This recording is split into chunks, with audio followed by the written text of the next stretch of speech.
d'Agathe et de Lydia. Lydia sont passées par la repentance. Et c'est parce qu'elles sont passées par la repentance qu'elles ont décidé de s'engager, tout simplement par les eaux du baptême. Elles ont vécu la repentance et elles vont continuer, et Lydia Agathe et Lydia, et continuer à vivre dans cette repentance. Il y a le moment opportun et ensuite il y a toute la vie dans cette vie de repentance. Jésus le dit, regardez dans l'évangile de Marc au chapitre 1er, au verset 3 et 4, il est dit ceci, je relis ce que je viens de dire, c'est la voix, concernant Jean-Baptiste, il est dit ceci, c'est la voix de celui qui crie dans le désert, préparez le chemin du Seigneur, aplanissez ses sentiers. C'est celui qui est venu avant pour préparer, et voilà ce qu'il est dit de Jean-Baptiste. Jean parut baptisant dans le désert et prêchant le baptême de repentance pour la rémission des péchés. Alors c'est lié. On peut pas les dissocier. On ne peut pas dissocier la repentance du baptême. Et c'est parce que je me suis repenti de mes fautes, parce que j'ai demandé pardon, parce que j'ai réalisé mon état, que je veux m'engager avec le Seigneur. Donc là, Jean-Baptiste, il est question de Jean-Baptiste qui prêche le baptême de repentance. Un peu plus loin, toujours dans le même chapitre 1er, au verset 14 et 15, il est dit ceci. Après que Jean eut été livré, Jésus alla dans la Galilée, prêchant l'évangile de Dieu, disant le temps est accompli et le royaume de Dieu est proche. Repentez-vous et croyez à la bonne nouvelle. Amen. Amen. Je disais que la repentance et le baptême sont liés au salut. Le baptême ne sauve pas. Le baptême, c'est la conséquence de la repentance. Mais la repentance et le baptême sont liés au salut. Ça a été souligné tout à l'heure par notre frère. Il m'a piqué mon verset. Marc chapitre 16, verset 15, quand Jésus dit prêchez la bonne nouvelle à toute la création, celui qui croira et qui sera baptisé sera sauvé. Amen. Dans le salut porte un nom. Allez, vous allez me donner le nom du salut. Le salut porte un nom. Je suis sourd. Excusez-moi, je suis sourd. Quel nom? Un peu plus fort. Et voilà, oui, quand même. Le salut porte un nom. Ce nom, c'est le nom de Jésus. Amen. Le seul qui peut sauver, c'est Jésus. Dans Actes chapitre 4, verset 12, l'apôtre Pierre dira, il n'y a de salut en aucun autre, car il n'y a sous le ciel aucun autre nom qui ait été donné par lequel nous puissions être sauvés. Ce nom, c'est le nom de Jésus. Amen. Le seul sauveur, et c'est parce qu'elles ont accepté, Agathe et Lydia ont accepté Jésus, qu'il devient maintenant leur sauveur personnel. Amen. C'est formidable. C'est à la fois un sauveur commun et c'est à la fois un sauveur personnel. Amen. Jésus est mon sauveur personnel. C'est lui qui a sauvé mon âme et c'est lui qui a changé ma vie. Dans Jean chapitre 14, verset 6, Jésus dira, je suis le chemin, la vérité et la vie et nul ne vient au Père que par moi. C'est la seule solution. C'est l'apôtre Paul qui dira dans 1 Timothée chapitre 2 verset 5, qu'est-ce qu'il dira?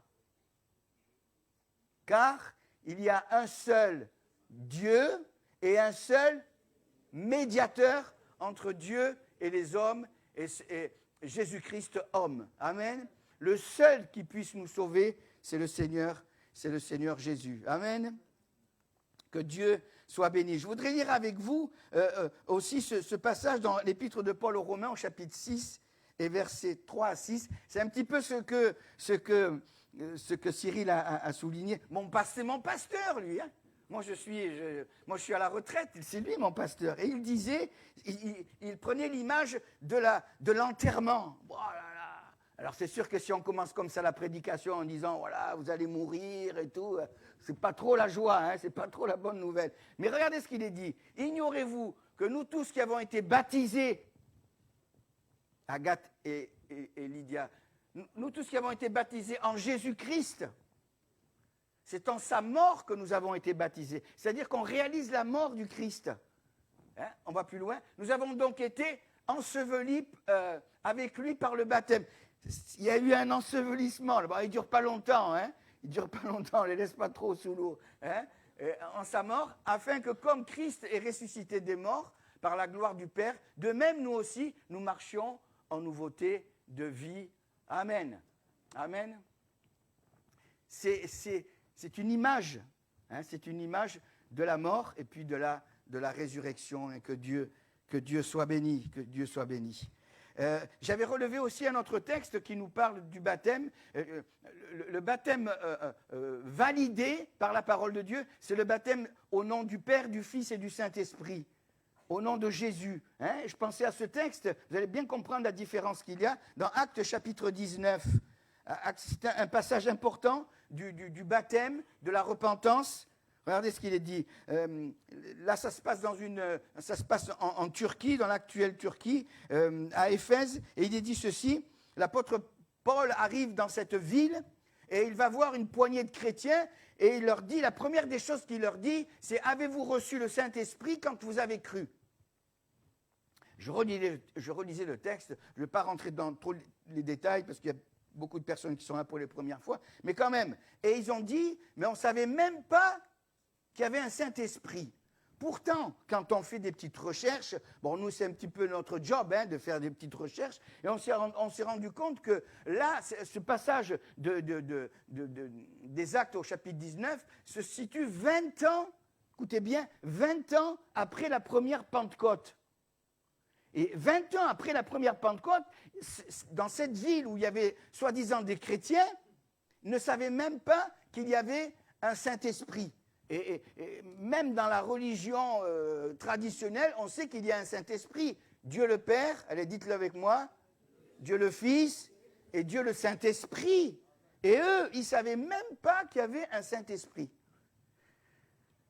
Il y avait un prédicateur qui était là, et je me disais, mais quand même, qu'est-ce qu'il a fait, lui, pendant toutes ces années, qui s'appelait Apollos? Il ne savait pas qu'il y avait un Saint-Esprit. Je ferme la parenthèse. Un jour, on ira un peu plus loin, en profondeur. Et il leur dit ceci, donc. Il dit, de quel baptême, verset 3, s'il te plaît, Anne-Marie, de quel baptême avez-vous donc été baptisés? Ils leur répondirent, du baptême de Jean. Alors Paul dit, Jean a baptisé du baptême de repentance, voyez, disant au peuple de croire en celui qui venait après lui, c'est-à-dire en Jésus. Amen.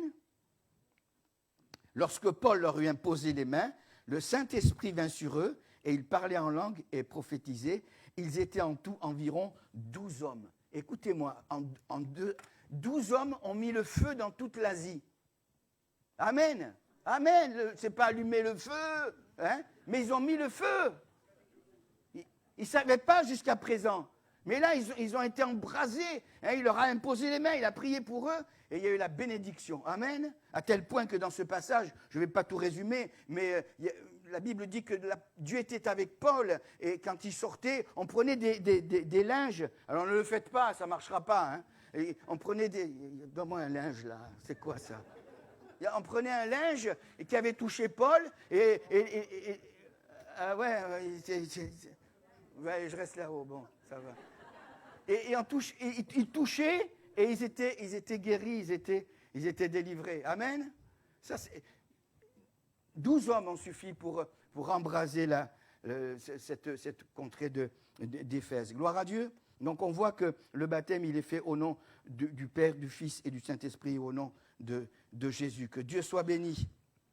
Dans Actes chapitre 2, versets 37 et 38, Pierre leur dira, « Repentez-vous et que chacun de vous soit baptisé au nom de Jésus-Christ pour le pardon de vos péchés, et vous recevrez le don du Saint-Esprit, car la promesse est pour vous, etc., etc., etc. » Amen. Dans le livre des Actes encore, on retrouve ce passage, Actes chapitre 3, c'est juste après la Pentecôte, qu'on vient de citer. Actes chapitre 3, il y avait un homme qui était boiteux de naissance, qu'on le plaçait à la porte du temple, appelé la Belle, et là, Pierre et Jean montent pour aller à la prière. Ils s'adressent à cet homme, et il lui dit, nous n'avons ni or ni argent, mais ce que j'ai, je te le donne. Il le prend par la main, il le lève, il le guérit, il rentre dans le temple, marchant, sautant et louant Dieu. Il est béni, il est guéri. Et là, les hommes vont attribuer cette guérison à Pierre et à Jean. Voilà, on éteint le portable. Et Pierre dira non, mais non, c'est au nom de Jésus-Christ que nous avons fait que ce miracle s'est produit, etc., etc. Pierre leur dira, mais vous avez agi par ignorance, je résume. Et au verset 19 et 20, il dit ceci, il les amène à verset 19, il leur dit ceci, repentez-vous donc et convertissez-vous pour que vos péchés soient effacés, afin que des temps de rafraîchissement viennent de la part du Seigneur et qu'il envoie celui qui vous a été destiné, Jésus-Christ. Amen. Repentez-vous et convertissez-vous pour que vous puissiez connaître des temps de rafraîchissement. Celui qui nous rafraîchit, c'est Jésus. Celui qui étanche notre soif, c'est Jésus. Amen. Jésus dira, si quelqu'un a soif, dans Jean chapitre 7, verset 37, je vous donne la référence, si quelqu'un a soif, qu'il vienne à moi et qu'il boive, et des fleuves d'eau vive couleront de son sein. Amen. Jésus s'adressant à la Samaritaine, cette femme qui avait eu beaucoup de déboires, de difficultés, elle avait eu 5 maris.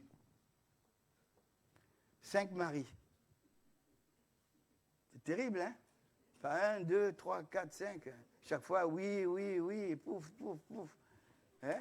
Et donc, le texte nous dit que Jésus dira, va appeler ton mari. Et il dit, j'ai pas de mari. En fait, elle avait eu peut-être marre de se marier. Elle s'était mise à vivre en concubinage, là.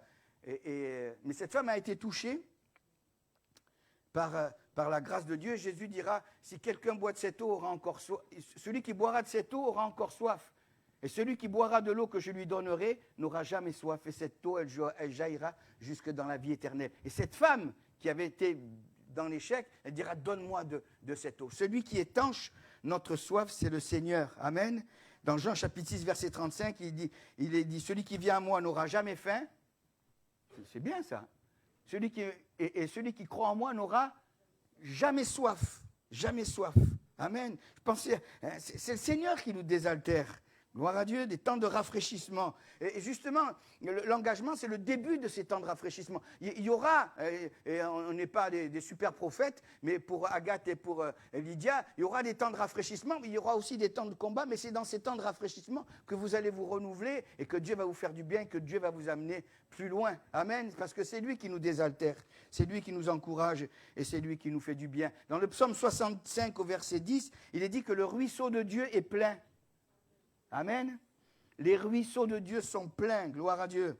Ça nous parle de l'abondance. Et dans le livre des psaumes, au psaume 1, je pensais tout simplement, je cite quelques versets comme ça qui parlent de rafraîchissement. Et dans le psaume 1, le psalmiste compare l'homme à un arbre.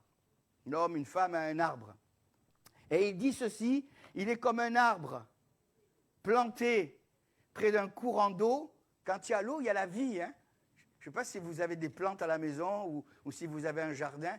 Moi, j'aime les plantes, je prends soin de mes plantes. Et je me dirais, il est fou, ce gars-là. Je leur parle. Je dis, oh là, peut-être quelques feuilles jaunes, ça ne va pas. Hein. Alors, je lui enlève, je l'arrose, je prends soin. Il faut prendre soin, comme tout. Hein, comme tout. Et là, il dit, il est comme un arbre planté près d'un courant d'eau, il porte son fruit en sa saison, et son feuillage, et c'est là où j'ai ri tout seul, je ne sais pas si je vais vous faire rire, mais bon, son feuillage ne se flétrit point. Il porte du fruit en sa saison, et son feuillage ne se flétrit point. Vous voyez où je veux en venir? Aïe, aïe, aïe, le feuillage qui se flétrit. Les feuilles, elles tombent. En automne, en été, tout le temps, elles tombent. C'est terrible, ça. Hein? Les rides apparaissent. Les pattes d'oie. Le code-barre pour les dames. Après, on va essayer de voir le chirurgien pour... Vous ne pouvez pas m'enlever le code-barre, s'il vous plaît? Et faites attention avec le code-barre, hein. J'ai appris ça il n'y a pas longtemps. Faites attention, les sœurs, avec le code-barre, parce que souvent, ça agit sur les lèvres, et ça vous fait de ces lèvres, oh là là. Alors, faites attention, faites attention. Allez, je ferme la parenthèse. Le feuillage, il se flétrit. Hein. Mais si on est arrosé, si on est désaltéré, si on est assoiffé de Dieu, le feuillage, il ne se flétrit pas. Là, je parle spirituellement maintenant. La Bible dit que si l'être extérieur Tiens, ça me vient à l'esprit. Si l'être extérieur se détruit, on n'y peut rien. Hein. L'être intérieur, lui, il se renouvelle de jour en jour. C'est ça la bénédiction en Jésus. Amen. La bénédiction, c'est que le Seigneur nous renouvelle de jour en jour. Et même si on passe par des moments difficiles, et je sais de quoi je parle quand je parle de moments difficiles, mais le Seigneur, lui, il sait nous renouveler. Amen. Et il sait nous encourager. Alors, je me suis posé une question. Souvent, je prêche de cette manière, je me pose des questions, les questions que peut-être l'auditoire peut se poser. Pourquoi nous devons nous repentir? Pourquoi je dois me repentir? Alors, je vais vous donner quelques textes. Pourquoi on doit se repentir? Pourquoi vous devez... Moi, je suis passé par la repentance, mais pourquoi je dois me repentir? Premièrement, Matthieu chapitre 3, verset 2. Voilà pourquoi je dois me repentir. Il disait, repentez-vous, car le royaume des cieux est proche. Pourquoi je dois me repentir? Parce qu'il est question du ciel, il est question de la vie éternelle, il est question des cieux. Amen. Et iront aux cieux que ceux qui se seront repentis. Et je riais en moi-même, par rapport à mon âge, je me disais, mais le ciel, tu es plus près du ciel que du début, hein? Et peut-être que pour d'autres, le ciel est proche. Moi, je ne sais pas hein, de quoi demain sera fait. La Bible dit qu'on ne peut pas ajouter une coudée à la durée de notre vie. Aujourd'hui, je suis là, demain, je n'y suis pas. Et voilà pourquoi Dieu a suscité des hommes pour annoncer la repentance. Parce qu'aujourd'hui, tu es là, et c'est aujourd'hui que tu dois te repentir. Si vous n'avez pas fait cet acte de repentance, demandez pardon, réalisez comme nos sœurs l'ont fait, et elles l'ont fait en public. Amen. Parce que le ciel peut être proche pour toi. Tu sors, tu es en moto, non, pas en moto. Tu es en voiture, tu marches, tu rates la marche, et tu pars dans le ciel. Le ciel est proche. Même si on est en bonne santé, le ciel est quand même proche entre nous. Hein. Ça ne sortira pas d'ici, le ciel est proche. Hein. Quand on voit les années qui défilent, hein. Des fois on me dit, mais toi tu as déjà un pied dans la tombe. Je dis, ouais, bon, j'essaie de tenir de l'autre pied, quoi. Hein. Eh oui, les années, ça passe. Hein. Voilà pourquoi nous devons nous repentir. Parce que le royaume des cieux est proche. Voilà pourquoi je dois faire la paix, parce que le royaume des cieux est proche. Un autre domaine pour lequel nous devons nous repentir, Luc chapitre 13, versets 2 à 5. Pourquoi je dois me repentir? C'est Jésus qui parle, il parle en parabole. Il leur répondit, croyez-vous que... Alors il est question là de personnes, de Galiléens.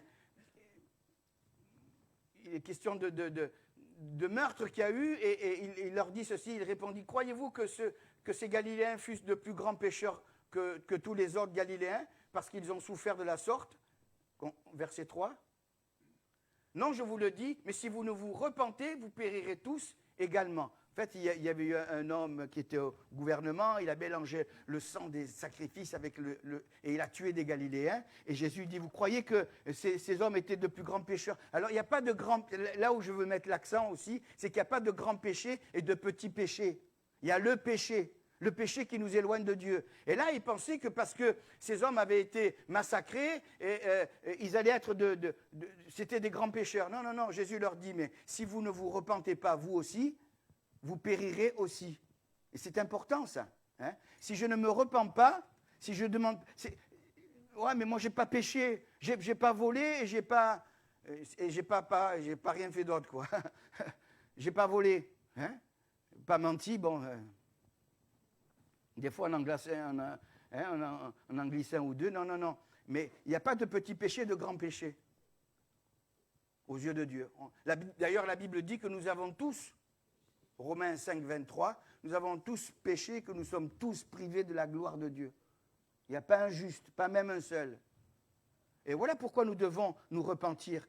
Parce que si on ne se repent pas, Jésus dit, mais vous périrez vous aussi. Ne pensez pas que vous étiez meilleurs. Et il continue, la suite s'il te plaît, le verset 3 et 4.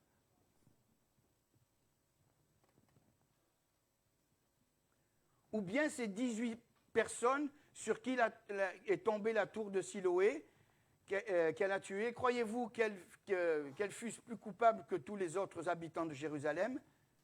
Jésus dit non, je vous le dis, mais si vous ne vous repentez, vous périrez tous également. Alors ils ont dit, ouais, il y a eu une injustice, la tour elle est tombée sur ces hommes, certainement parce qu'ils ont été de plus grands pécheurs que les autres. Et Jésus dit, non, ce n'est pas des plus grands pécheurs que les autres, mais il leur dit, et il se sert de cet exemple pour leur dire, mais si vous ne vous repentez pas aussi, vous périrez tous également. Et ça fait partie aussi de la repentance. Si je ne me repens pas, en disant, mais moi je n'ai pas péché, non. On a tous péché, on a besoin tous de se repentir, de demander pardon au Seigneur, de reconnaître ses fautes. D'ailleurs, il y a ce verset qui est revenu à mon esprit dans Apocalypse chapitre 2, verset 21, juste ce verset où il est question d'une femme qui s'appelait Jézabel. Et regardez ce qu'il est dit. Ça nous parle de la patience de Dieu. Moi, je vous ouvre mon cœur. Dieu est patient, Dieu vous aime. Dieu veut que vous puissiez passer par la repentance. Et il dit ceci, je lui ai donné du temps afin qu'elle se repentît, et elle ne veut pas se repentir de son impudicité. Il y aura des personnes qui ne voudront pas se repentir. Et entre autres, cette femme. Et là, c'est la patience de Dieu. Dieu dit, je lui ai donné du temps. Le Seigneur vous donne du temps.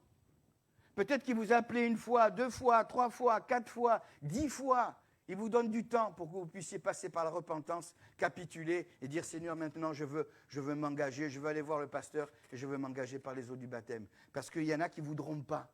Et entre autres, cette personne ne voudra pas. Un autre texte aussi qui nous parle, pourquoi je dois me repentir, c'est dans l'évangile de Luc au chapitre 15, du verset 1 à 7. Il est question de la brebis, de la brebis perdue. Jésus parle en parabole et il parle de la brebis perdue. Et il dit que le berger va compter, il va se rendre compte qu'il lui manque une brebis, il va laisser les 99 brebis et il va chercher la brebis quand il va... Et vous savez, la Bible compare l'église à une bergerie. Vous êtes dans la bergerie, ça sent meilleur que dans la bergerie. Hein. Je ne sais pas si vous êtes déjà rentré dans une bergerie, mais Dieu compare l'église à une bergerie. Et tant qu'on ne fait pas partie du troupeau, tant qu'on ne fait pas partie du troupeau, eh bien on est une brebis, un peu comme cette brebis qui s'est égarée. Et qu'est-ce qu'il va faire le Seigneur? La Bible nous dit qu'il va laisser les 99 brebis et qu'il va aller chercher la 100e. Il va aller la chercher jusqu'à ce qu'il la trouve. Il va monter le reveste, le faron, le gros cerveau, etc. Notre-Dame du Mai. Ah ouais, Notre-Dame du Mai, j'avais oublié. Et il va la trouver. Et il va la trouver, et quand il la trouve, il la porte sur ses épaules. Et on a toute une préfiguration de Jésus là. Et Jésus, il nous porte sur nous. Hein. C'est lui qui a porté nos péchés, c'est lui qui a porté nos fautes, c'est lui qui a porté nos transgressions. Et il va la soigner, il va panser les plaies. Et il dira ceci, d'ailleurs on le cite souvent dans nos prières, Luc chapitre 15, je crois que c'est verset 7. De même, je vous le dis, il y aura plus de joie dans le ciel pour un seul pécheur qui se repent que pour 99 justes qui n'ont pas besoin de repentance. Pourquoi je dois passer par la repentance? Qu'est-ce que la repentance m'apporte? La repentance m'apporte la joie. Amen. Amen. Ça ne veut pas dire qu'on va toujours être euphorique, mais la joie, la sérénité, la présence de Dieu, ça c'est du quotidien. Ce n'est pas que le dimanche, c'est du quotidien. Et Jésus dit, mais il y aura plus de joie dans le ciel pour un seul pécheur que pour 99 qui n'ont pas besoin de repentance. Juste un verset dans Actes chapitre 8, verset 39, où il est question de la joie. Et il est question d'un ministre, un ministre des Finances. Un ministre des Finances qui avait acheté une portion de la Bible, il comprenait pas. Philippe l'évangéliste va venir, il va lui expliquer, et il va lui dire, qu'est-ce qui empêche que je sois baptisé? Rien, si tu crois au Seigneur Jésus, tu seras sauvé. Et il dit, je crois. Ils ont trouvé un point d'eau, ne devait être pas aussi clair que là. Il va baptiser le ministre, et regardez ce qu'il est dit au verset 39, il fit arrêter le char. Philippe, quand ils furent sortis de l'eau, l'Esprit du Seigneur enleva Philippe, et le ministre ne le vit plus, tandis que, joyeux, il poursuivait sa route. joyeux, il poursuivait sa route. Il y a de la joie dans le ciel. Et quand je passe par la repentance, mes frères et mes sœurs, et ça, ce n'est pas du blabla, quand je passe par la repentance, je connais cette joie, cette présence de Dieu. Amen. La joie du Seigneur, dira l'homme de Dieu, la joie du Seigneur sera votre force. Amen. C'est Josué qui a dit ça. La joie du Seigneur sera votre force. Gloire à Dieu. Voilà pourquoi je dois me passer par la repentance. La repentance, elle est pour tous. Des fois, on se sent condamné. On dit, ouais, mais tu te rends compte de tout ce que tu as fait, etc. Je ne vous dis pas donner mon témoignage, mais moi, j'avais du mal avec la repentance. Mais Seigneur, tu ne peux pas me pardonner avec tout ce que j'ai fait. Et non, regardez ce que dit Actes, chapitre 17, verset 30. Il a dit ceci, Actes 17, 30. Dieu, sans tenir compte des temps d'ignorance, annonce maintenant à tout homme et en tout lieu qu'ils aient à se repentir. En tout temps, en tout lieu. Vous pouvez encore cet après-midi passer par la repentance. Pierre dit ceci dans 2 Pierre 3, 9. Le Seigneur ne tarde pas dans l'accomplissement de la promesse, comme quelques-uns le croient, mais il use de patience envers vous, ne voulant pas qu'aucun périsse. Aucun. Le programme de Dieu, c'est que vous soyez tous sauvés, mais voulant que tous arrivent à la repentance. Ça, c'est le programme de Dieu. Amen. Que tous les hommes soient sauvés et que tous les hommes parviennent à la repentance. Je termine avec cet exemple. C'est un exemple type de la repentance. Je ne te l'ai pas donné, si tu arrives à le mettre, sinon je vais le commenter. C'est dans l'évangile de Luc au chapitre 18. Oui, je souris, tiens, maintenant ça me vient quand je vois mon collègue. Luc 18, il est question du publicain et du pharisien. Hein? Ce n'est pas le républicain et le parisien. Hein? C'est le publicain et le pharisien, pas le philistin non plus. Voilà. Et là, il est question de repentance, parce que le pharisien, c'était des orgueilleux. Eux, c'était des propres justes. Ils n'avaient pas besoin de repentance. Ils étaient justes. Alors que la Bible dit le contraire, hein, ce que je disais tout à l'heure. Mais il disait, moi, je ne suis pas comme le reste du... Vous savez, quand les gens commencent à vous dire je et moi, moi, ça me prend un peu la tête. Hein. Je et moi, je et moi, je et moi. Change un peu, parle des autres, parle pas que de toi. Je. Moi, je fais ceci, moi, je fais cela, moi, je donne, moi, ceci, cela. Et le publicain, lui, il n'osait même pas lever les yeux vers le ciel. Ça, c'est une image de la repentance. Il se frappait la poitrine et il disait, sois apaisé, ô Dieu, envers moi qui suis un pécheur. Et la Bible nous dit que cet homme va repartir dans sa maison justifié, car celui qui s'élève sera abaissé et celui qui s'abaisse sera élevé. Amen. Et c'est aussi ça, la repentance. Demander pardon. Et Jean dit ceci dans 1 Jean 1,9, je l'ai mis dans mes notes. Si nous confessons nos péchés, il est fidèle et juste pour nous les pardonner et pour nous purifier de toute iniquité. Amen. Amen. Il suffit de lui dire, Seigneur, tu vois, on vient tel qu'on est. Hein. Moi, c'était terrible quand je suis venu ici, hein, il y a 45 ans. Hein. Mais on est tout petit, là, on se fait tout petit. Hein. Mais on demande pardon au Seigneur, on se repent de nos fautes. Et Dieu nous pardonne, et Dieu nous change. Amen. Pourquoi? Parce qu'on confesse. On confesse nos péchés. Gloire à Dieu. Gloire à Dieu. On va prendre un chant. Je vais demander au chantre de venir. Gaëtan et M. De Fuentes. Monsieur De. Et Gaëtan, viens. On va chanter. Alors, je vous rassure, on ne va pas chanter en anglais. Parce que ce chant se chante en anglais. Mais nous, on va le chanter en français. D'accord? Allez, on va se lever, on va le chanter.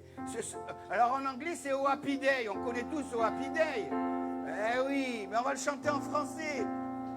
Amen. Comme bon Gaulois que nous sommes. Gaulois d'Espagne. Allez. Attends, il me faut les paroles. Ah oui. Ouais, c'est bon.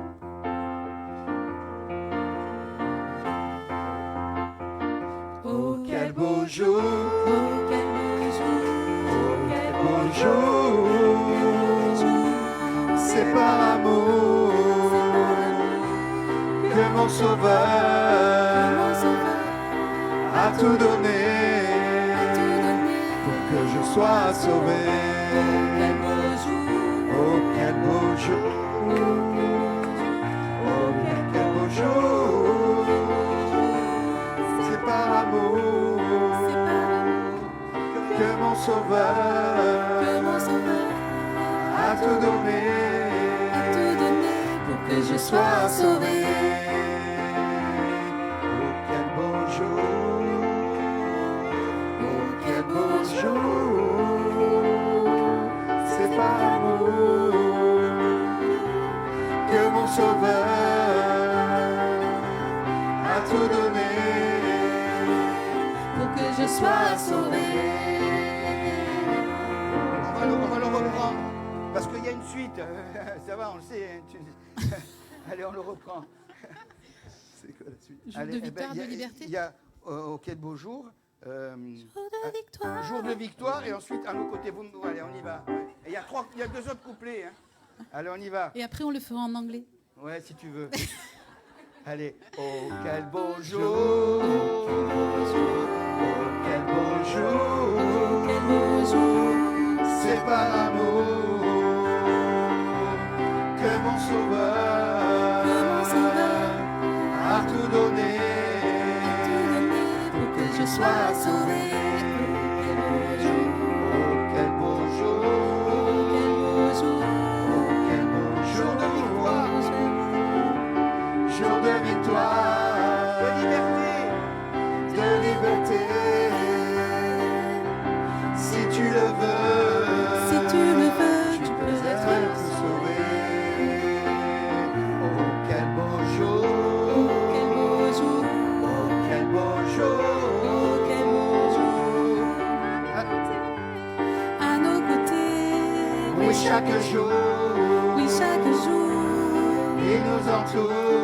il nous entoure de sa présence et de sa joie. Oh, Quel beau jour. Allez, en anglais. Quel beau jour.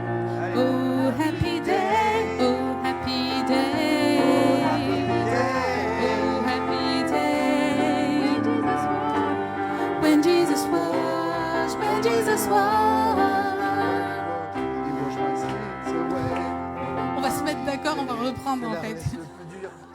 On reprend, d'accord? Vous suivez les filles pour la voix principale et les garçons, vous faites la réponse. Ça sera plus simple, je crois. Oh, happy day. Oh, happy day. Happy day. When Jesus was. When Jesus washed. When Jesus was. Oh, when he washed. When Jesus was. When Jesus washed. You wash my sins away. Oh, happy day. Happy day. Oh, happy day. Oh, happy day. Oh, happy day. Oh, happy day. When Jesus was. When Jesus washed. When Jesus was. When Jesus washed. Oh, when he was. Oh, when he washed. You washed my sins away. Oh, Happy day. happy day. Gloire à Dieu. Amen. Ça, c'est ce qui s'appelle l'improvisation à la marque. C'est clair. Ouais. C'est clair. On ne sait plus où on est, quoi. Voilà, gloire à Dieu. Peut-être avant de se séparer, d'aller derrière, on va prier devant nos Seigneur de nous raccompagner, de nous garder. Seigneur, merci pour ta grâce, merci pour ta fidélité, merci pour ces moments. Tu bénis encore Lydia, tu bénis encore Agathe, Seigneur. Tu bénis les familles et les amis. Seigneur, te remettons encore nos cœurs et nos vies et que les uns et les autres, nous puissions marcher avec toi.